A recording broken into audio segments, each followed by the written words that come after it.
One of my favorite things to do when I was growing up was ride motorbikes with my friends. One day while building a new trail, we came across this very deep ravine that had to be crossed for us to continue on. Of course, I didn't let it stop my progress. I built a bridge. Well, sort of. I threw a 2x8 with some ropes across the ditch and rode across it, and not always successfully, mind you, either. Well, that crude bridge would not have worked had I come across this valley. No, this obstacle took more than a man with an extra board sitting around. It took someone with skills and foresight to bridge this great divide. Because there is no question, I am unqualified for this job. It's too big, it's too wide, and it's far too intimidating for me. As I stand here and enjoy this beautiful scenery and imagine trying to build this bridge across something, well, that's so intimidating, I wonder if that's how a man named David in the Bible felt when he faced one of his most frightening jobs in his young life. The book of 1 Samuel records an incident where David, he volunteers to take on a project that he knew, he had to know, was far beyond his skill level. And that job was hand-to-hand combat with a giant of a man that was called Goliath. Now, David was no match for Goliath's size or skills.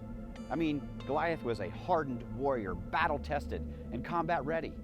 And David, on the other hand, well, he was a young boy who tended sheep, for heaven's sake. But despite his inadequacies, David volunteered to enter that battle. Not because he thought he was all that, not at all. In fact, David doesn't even give himself any credit when he says to the king, when he's asking permission to do this, "The Lord who rescued me from the claws of the lion and the bear will rescue me from this Philistine." And then a little while later, when David's on the field walking towards Goliath, he yells, "Today the Lord will conquer you." Notice David's words expose something very different than most of us. David didn't focus on the problem. David focused on the answer, God. Now, David was no dummy. He knew the odds were heavily stacked against him as a man versus a man. But instead of concerning himself with those details, he focused instead on the fact that God doesn't care about odds. He cares about dedication to his task, and David was certainly dedicated to serving the Lord. So what does this ancient story teach us today? Why do we even care about what David and Goliath did?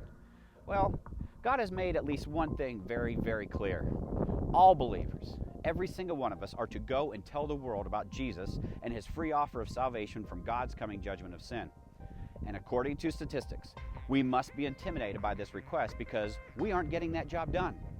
Most Christians will tell you that they don't spread the gospel, well, because they feel inadequate. Inadequate to speak God's truth. David didn't just feel inadequate, he was inadequate.